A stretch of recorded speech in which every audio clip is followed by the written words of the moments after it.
ৰাষ্ট্ৰীয় ক্ৰীড়াৰ বাবে অসম দলৰ জাৰ্চি উন্মোচন উপস্থিত অসম অলিম্পিক সন্থাৰ সভাপতি সৰ্বানন্দ সোণোৱাল সাজু অসমৰ 237গৰাকী খেলুৱৈ অহা 28 জানুৱাৰীৰ পৰা 14 ফেব্ৰুৱাৰীলৈ উত্তৰাখণ্ডত অনুষ্ঠিত হ'ব 38 সংখ্যক ৰাষ্ট্ৰীয় ক্ৰীড়া।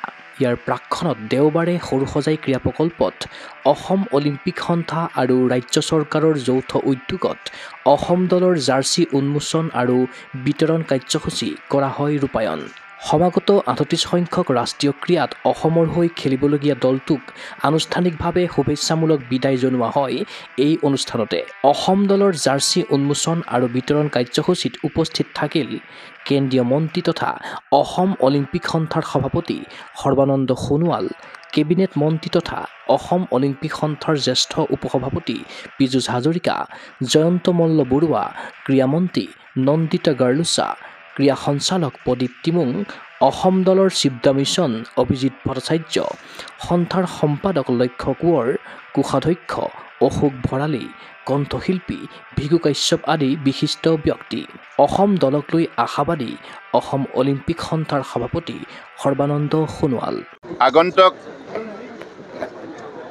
ৰাষ্ট্ৰীয় ক্ৰীড়া প্ৰতিযোগিতাৰ বাবে উত্তৰাখণ্ডত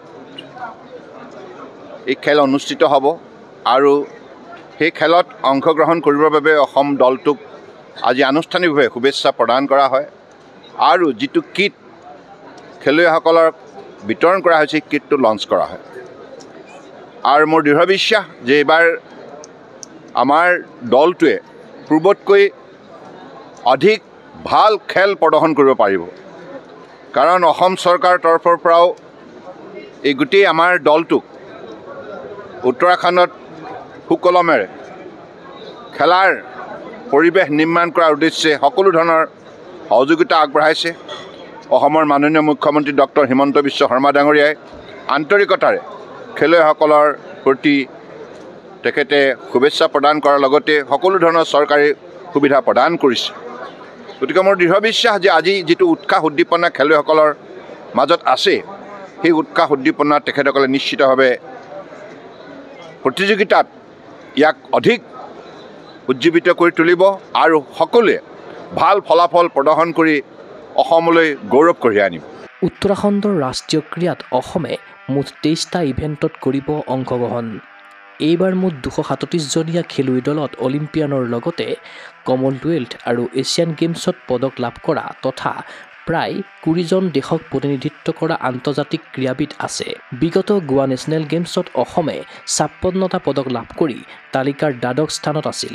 এইবাৰো অসমে 50ৰো অধিক পদক লাভ কৰিব বুলি মন্তব্য কৰে অসম অলিম্পিক সন্থাৰ সম্পাদক লক্ষ্য কোঁৱৰে।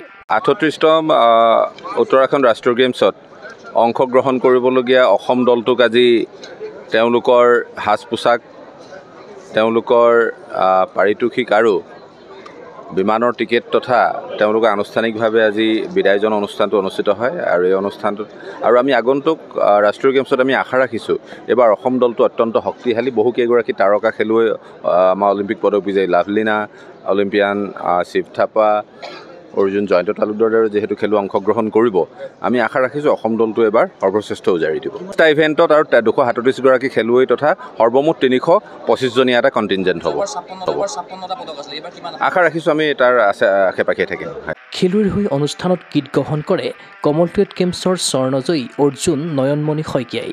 আনহাতে এই অনুষ্ঠানতে অহা 21 জানুৱাৰীত উত্তৰাখণ্ডলৈ অসমৰ প্ৰথমটো দলৰূপে ৰাওনা হ'ব লগা টাইথলন দলকো জাৰ্চি প্ৰদান কৰে অসম অলিম্পিক সন্থাৰ সভাপতি সৰ্বানন্দ সোণোৱালে। অসম দলৰ হৈ লন বল ইভেণ্টত খেলিবলৈ সাজু অৰ্জুন নয়নমণি শইকীয়া। ভাল লাগিছে সঁচাকৈ, আৰু অসম হৈ খেলা বুলি ক'লে সঁচাকৈ এটা আপোন ভাৱ আহে আৰু সেইটো আপোন ভাৱ আমি পাহৰিব নোৱাৰোঁ, কাৰণ জন্মস্থান হয় অসম। সেইটো কাৰণে আমি নিজৰ 100% দিবলৈ চেষ্টা কৰিম। আৰু অসম অলিম্পিকৰ যিহেতু প্ৰেছিডেণ্ট ছেক্ৰেটেৰী তেখেতলোক আহি পিনে আমাক কিট বিতৰণ কৰিছে, সেইটো এটা আমি আশীৰ্বাদ বুলি ভাবিছোঁ আৰু আমি সেইখিনি আশীৰ্বাদ লৈয়ে আগুৱাই যাম। আৰু বিশেষকৈ এইটো মোৰ 5 নম্বৰ নেশ্যনেল গেম হ'ব আৰু মই যোৱা 4টা নেশ্যনেল গেমত মই মোৰ 6টাকে সোণৰ মেডেল আৰু 2টাকে ব্ৰঞ্জৰ মেডেল আছে আৰু এইবাৰো মই আনিবলৈ চেষ্টা কৰিম। আৰু সেইটো হিচাপত সকলো খেলুৱৈকে মই আপোনালোকৰ জৰিয়তে মই জনাব বিচাৰোঁ তেখেতলোকেও যাতে নিজৰ 100% দিবলৈ চেষ্টা কৰে আৰু সঁচাকৈ ভাল লাগিছে। ইফালে এই অনুষ্ঠানতে ৰাষ্ট্ৰীয় ক্ৰীড়াৰ বাবে ডেপুটি চিফ দ্য মিছন হিচাপে সন্থাৰ 2 যুটীয়া সম্পাদক নিৰঞ্জন শইকীয়া আৰু হীৰেণ গগৈৰ নাম আনুষ্ঠানিকভাৱে ঘোষণা কৰে অসম অলিম্পিক সন্থাৰ সভাপতি সৰ্বানন্দ সোণোৱালে। তদুপৰি অসম দলক সন্মুখৰ পৰা নেতৃত্ব দিবলৈ সাজু chief the mission Abhijit Bhattacharya. ডাঙৰ এটা দায়িত্ব হয়, কিন্তু অসম টিমটো বহুত ৱেল প্ৰিপেয়াৰ্ড হয়। যিহেতু চিফ দ্য মিছন প্ৰথমবাৰ হৈছোঁ, কিন্তু মই গম পাই আছোঁ যে আমাৰ ৰেজিষ্ট্ৰেশ্যনৰ প্ৰচেছ যোনটো সেইটো অতি চবতকৈ আগতে শেষ হৈছে। আৰু যি ধৰণৰকৈ আমাৰ আছাম অলিম্পিক এছ'চিয়েশ্যনে প্লেনিং কৰিছে, তেওঁলোকৰ যাত্ৰা, তেওঁলোকৰ তাৰপৰা কোঅৰ্ডিনেশ্যন, এইটো বহুত ছিমলেছ এটা প্লেনিং হয়। সাধাৰণতে এনেকুৱা ধৰণৰ ষ্টেট ইভেণ্টত ইমান প্লেনিং নহয়। সেইকাৰণে এই গোটেই বেনিফিটখিনি আমাৰ অসমৰ প্লেয়াৰে পাব বুলি মই 100% কনফিডেণ্ট হয়।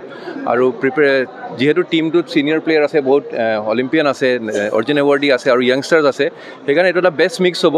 আৰু আমাৰ ফালৰ পৰা এজ এ ছাপৰ্ট ষ্টাফ আমি যিমান পাৰোঁ আমি সহায় কৰিম। যি ধৰণৰকৈ সহায় লাগে 24 ঘণ্টাই আমি আমাৰ টিমৰ প্লেয়াৰ্ছৰ কাৰণে ৰেডি হৈ আছোঁ। ক্ৰীড়া অনুৰাগীৰ আশা উত্তৰাখণ্ডৰ নেশ্যনেল গেমছত অভিলেখ সংখ্যক পদক দখলেৰে তালিকাৰ শীৰ্ষত আৰোহণ কৰক অসম দলে। অঞ্জনা দাসৰ সহযোগত চিন্ময় বৰাৰ প্ৰতিবেদন গুগল স্পৰ্টছ এনি। গুৱাহাটীৰ মাজমজিয়াত নৰ্থ ইষ্টৰ প্ৰথমখন এক্সক্লুচিভ মাৰ্চেল আৰ্টছ সামগ্ৰীৰ শ্ব'ৰুম তথা বিপণী Tirupati sports. Karate, wushu, taekwondo, boxing, jujitsu, pencak silat, judo আদি 7টাকৈ সমৰ কলা ইভেণ্টৰ ইউনিফৰ্ম আৰু প্ৰশিক্ষণৰ সামগ্ৰী ইয়াত উপলব্ধ। Tracksuit, jersey, martial arts medal, memento, trophy ক্ৰয় কৰিব পাৰিব পাইকাৰী মূল্যত। ফুটবল, ভলীবল, বাস্কেটবল, ক্ৰিকেট আদি ইভেণ্টৰ সামগ্ৰীৰ ছাপ্লাইৰ বাবে অৰ্ডাৰো লোৱা হয়। কাৰাটে, টাইকোৱাণ্ডোৰ নেশ্যনেল ফেডাৰেশ্যনৰ দ্বাৰা এপ্ৰুভড ব্ৰেণ্ড আৰু আপ টু ডেট সামগ্ৰীৰ বাবে একমাত্ৰ বিশ্বাসযোগ্য আৰু নিৰ্ভৰযোগ্য প্ৰতিষ্ঠান। ঠিকনাটো হৈছে doctor B Barua road, house number 52, first floor, Ulubari, Guwahati 7। Phone number 9085083493। Email sanju_regal@rediffmail.com।